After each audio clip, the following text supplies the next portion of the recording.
옛날 옛적 전라남도 목포의 해안가에 위치한 작은 마을에는 신령한 기운을 뿜어내는 특별한 바위가 있었다고 전해집니다.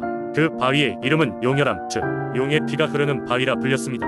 이 바위에는 마을 사람들 사이에서 오랫동안 전해 내려오는 신비로운 전설이 있었으니 그것은 바로 바위에 얽힌 용왕과 어부의 이야기였습니다. 옛날 그 마을에는 넉넉하지는 않지만 누구보다도 착하고 성실한 어부 이름하여 김철수라는 사람이 살고 있었습니다. 김철수는 언제나 바다에 나가 고기를 잡아 가족을 부양했으며 마을 사람들 모두가 그를 존경하고 사랑했습니다. 하지만 수년간 이어진 흉년에 바다는 점차 어부에게 인색해졌고 그물은 빈번히 텅 비어 돌아오기 일쑤였습니다. 어느 날 김철수는 다시 한번 바다에 나가 고기를 잡아볼 요량으로 아침 일찍 해안으로 향했습니다. 하지만 그날은 유난히 바람이 거세고 파도가 높은 날이었습니다. 이윽고 바다로 나간 그는 거센 파도에 휘말려 작은 섬에 떠밀려오게 됩니다. 그곳은 누구의 발길도 닿지 않던 외딴 섬으로 섬 한가운데에는 영험하게도 푸른빛을 발하는 거대한 바위가 자리 잡고 있었습니다. 호기심과 두려움이 교차하는 순간 김철수는 바위 앞에서 오랫동안 기도를 드렸습니다. 이 험한 세파 속에서 가족을 위해 먹고 살 방도를 주시옵소서라는 간절한 심정이었습니다.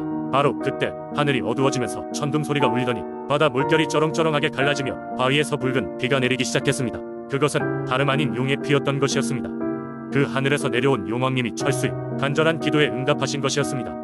용혈암에서 푸른 피는 바다를 붉게 물들였고 바로 그 순간 기적이 일어났습니다. 불과 몇 초 사이에 철수가 잡은 물고기가 그의 배 안에 넘쳐났던 것입니다. 그는 그 순간이야말로 하늘의 축복이자 용왕이 내린 특별한 선물이라 확신했습니다. 무사히 마을로 돌아온 철수의 그물에서 내려놓은 물고기들은 모두가 금빛으로 반짝이며 그의 집안을 풍요로 가득 채웠습니다. 이후 마을 사람들은 용혈암을 신성한 장소로 여겼으며 매년 그 앞에서 어부의 안녕과 풍어를 기원하는 제 리추얼을 올리기 시작했습니다. 김철수와 그의 후손들은 바위의 은혜에 감사하며 대를 이어 바위로 나가 예를 갖추었고 바위는 세월이 지나면서도 여전히 고요히 마을을 지켜보고 있었습니다. 지금도 목포의 그 해안가를 찾아가 보면 용혈암은 여전히 우뚝 서서 마을 사람들에게 무언의 이야기를 전하고 있는 듯합니다.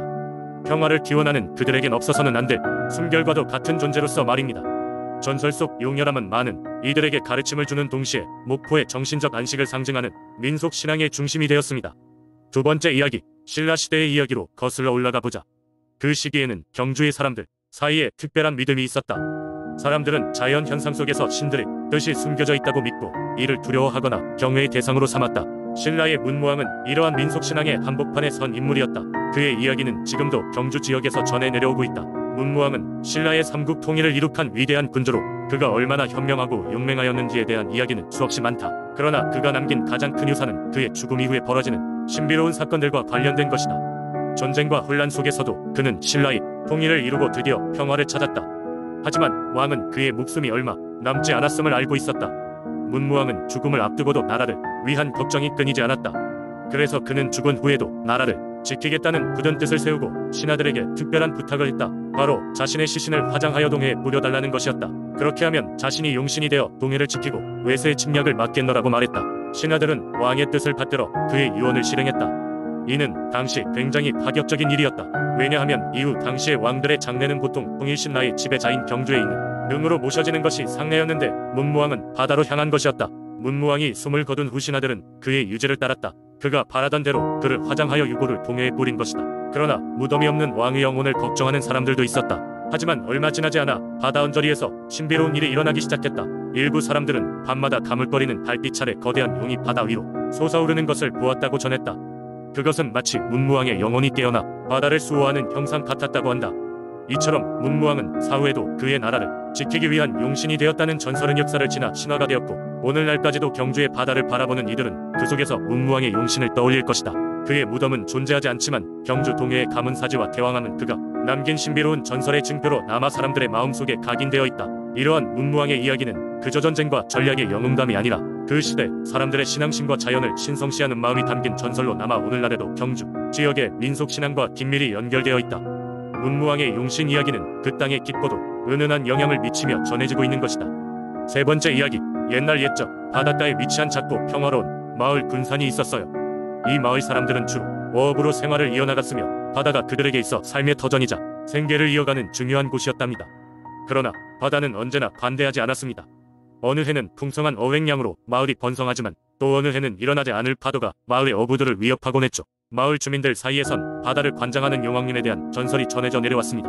용왕님은 바다 깊은 곳에 살면서 바다의 모든 생명체를 다스리고 있었으며 인류에게 필요한 강수와 태풍 같은 자연현상도 그의 손에 달려있다고 했지요.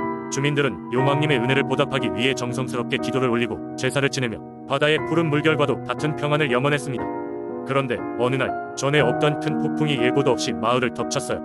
마을의 집들은 부서지고 배들이 전복되며 어부들은 고향을 떠나야 했습니다. 사람들은 두려움에 떨며 용왕님이 진노가 아닐지 고민했습니다. 그때 마을을 지키던 한 노인은 자신의 삶의 마지막을 다할 때가 왔다며 자신이 직접 용왕님께 용서를 구하기로 결심합니다. 노인은 한때 마을의 훌륭한 어부였고 수많은 어획물로 마을을 번영시켰던 경험을 가지고 있었지요. 노인은 바다와의 인연이 깊었기에 주민들은 그를 믿을 수 있었습니다. 사람들의 염원을 한 몸에 받은 노인은 보잘것없는 배에 몸을 싣고 거친 파도를 헤쳐나가기 시작했습니다. 노인이 떠난 지 3일째 되던 날 마을 사람들은 해변에 나와 고개를 돌며 하늘을 빌었습니다. 아무리 기다려도 폭풍이 계속 이어졌고 노인의 소식도 끊깁니다. 그런데 첫째 날 저녁 바다가 놀랄 만큼 조용해졌어요. 물결은 더 이상 마을로 밀려오지 않았고 하늘은 점차 맑아지며 평온을 되찾았습니다. 다음 날 아침 놀랍게도 노인이 바다가 아닌 마을 어귀의 모습을 드러냈습니다. 그의 손에는 신비로운 바다의 보석이 하나 들려 있었고 그것을 본 사람들은 용왕님의 은혜임을 직감했습니다. 노인은 소박하게 미소 지으며 전에 들은 이야기를 풀어놓았습니다. 용왕님은 그의 진심 어린 간청을 받아들였고 마을의 평화를 되찾아 주셨다는 것이었어요. 이후로 군산 주민들은 용왕님을 읍내의 수호자로 삼고 더욱 정성껏 제사를 지내며 바다의 풍요와 안녕을 기원하게 되었습니다. 마을 사람들은 이 전설을 세대에서 세대로 전하며 항상 자연을 존중하고 감사하는 삶을 이어갔답니다. 네 번째 이야기. 옛날 옛적 남원의 어느 작은 마을에는 돌발이라고 불리는 신비로운 수호신이 있었다. 돌발이는 마을 가장자리에 위치한 커다란 돌산에 거주하며 마을 사람들과 자연을 보살펴주는 존재로 알려져 있었다. 이 수호신의 이야기는 세대를 거쳐 마을 주민들 사이에서 전해져 내려왔다. 말로만 듣던 돌발이가 처음 실체를 드러낸 것은 어느 한적한 봄날이었다. 그해 남원은 유난히 심각한 가뭄에 시달리고 있었다. 농작물은 제때 자라지 못했고 마을 사람들은 타들어가는 논밭을 보며 근심에 잠기곤 했다. 그러던 중 어느 밤 한 농부가 방울 소리를 듣게 되었다. 처음에는 양의 방울인 줄 알았으나 소리는 점점 가까워졌다. 농부가 소리의 근원을 찾기 위해 마당을 나섰을 때 그는 놀라운 광경을 목격하게 된다. 터질 듯한 보름달 아래에서 돌발이가 모습을 드러냈다. 거대한 돌덩이 같은 형상을 가진 돌발이는 자신을 향한 농부의 경계심을 풀어주기 위해 부드러운 음성으로 이렇게 말했다.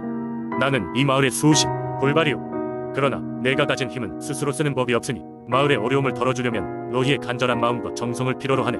농부는 급한 마음에 마을 어르신들에게 이 소식을 전하였다. 마을 사람들은 희망을 품고 돌발이가 말하는 대로 특별한 예식을 준비했다.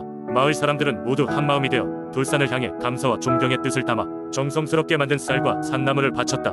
그리고 그날 밤 모두들 잠든 틈에 다시 한번 방울소리가 들려왔다. 이튿날 마을은 마치 다른 세상처럼 환히 빛났다. 돌산에서 산모를 통해 흘러내린 물줄기가 마을 이저수지를 가득 채우고 있던 것이다. 사람들은 믿을 수 없어 했지만 그 물은 가뭄을 잊게 할 만큼 충분한 양이었다. 농작물은 급격하게 생기를 되찾아므로 무럭 자라기 시작했다. 마을은 기적이 일어났음을 알게 되었고 돌발이에게 깊은 감사를 표했다. 그 이후로도 돌발이는 크고 작은 자연 재해마다 마을을 지켜주었고 마을 사람들은 그를 위해 매년 봄마다 돌산 아래에서 감사의 예식을 올렸다. 마을 사람들에게 돌발이는 단순한 전설을 넘어서 진정한 수호신으로 자리매김하게 되었다. 이 이야기는 지금도 남원 의전통 민속신앙으로 전해 내려오며 돌발이의 고마움을 전하는 이야기로 남아있다. 다섯 번째 이야기. 옛날 백제의 고도였던 부여에는 마을을 지키는 특별한 제사가 하나 있었다. 이 제사의 이름은 바로 은산별신제였다. 은산별신제는 백제의 오랜 역사를 간직하고 있는 부여 지역에서 해마다 큰 축제처럼 열리는 민속신앙 행사로 마을의 평화와 안녕을 기원하는 순간이었다. 전설에 따르면 은산별신제는 백제의 마지막 왕자인 의자왕이 본을 위로하기 위해 시작되었다고 한다. 백제가 신라와 당나라의 연합군에 의해 패망하고 마지막 왕도인 부여가 함락된 후 의자왕의 영혼이 은산에서 영면을 취하지 못하고 떠돌았다고 한다. 그리하여 마을 사람들은 의자왕의 원혼을 달래고자 해마다 제를 올리기 시작했다. 제사의 준비는 매우 철저했다. 마을 장로들은 신중하게 날짜를 정하고 도서에 기록된 옛 풍습에 따라 제사 준비를 시작했다. 제사의 희생양으로 바쳐지는 것은 송아지였고 이 희생양은 마을에서 가장 건강하고 잘 자란 송아지로 선택되었다. 희생의식은 신성한 절차에 따라 엄숙하게 진행되었고 마을 사람들은 모두 정성 어린 마음으로 동참했다. 제사 당일이 되면 아침 일찍부터 부여의 하늘에는 맑은 종소리가 울려 퍼졌다. 이 종소리는 각 가정의 제사의 시작을 알리는 신호였다. 마을 중간에 위치한 제당에서는 북물패가 모여 북과징, 장구 등 전통 악기를 연주하며 춤을 돋았다. 아이들은 제사가 한창 진행되는 동안 색색의 전통 의상을 입고 뛰어다녔다. 제사의 절정에 이르렀을 때 주민들은 한데 모여 손에 손을 맞잡고 은산별신제를 위한 특별한 춤을 추었다. 이 춤은 오랜 세월 동안 전해 내려온 것으로 단순한 발걸음이지만 그 속에 담긴 의미는 각별했다. 춤을 출 때마다 왕자의 영혼도 함께 춤을 추며 기뻐한다고 믿었기 때문이었다. 제사가 끝난 후 통상 왕의 영혼을 기리고 마을의 안녕을 기원하는 특별한 기도문이 낭독되었다. 이 기도문은 마을의 원로 중 한 사람이 읊었으며 백성들은 기도문이 마치 자신들의 마음을 그대로 옮긴 듯 따라 읊조렸다. 은산별신제는 단순한 제사가 아니었다. 그것은 백제의 역사와 문화를 계승하는 중요한 장치였으며 마을 공동체를 하나로 묶는 끈이었다. 이 제사를 통해 사람들은 서로의 안녕을 기원하고 과거를 돌아보며 현재를 살아갈 용기를 얻었다. 현대에 이르러 은산별신제는 부여를 찾는 많은 관광객들에게도 커다란 볼거리를 제공하고 있다.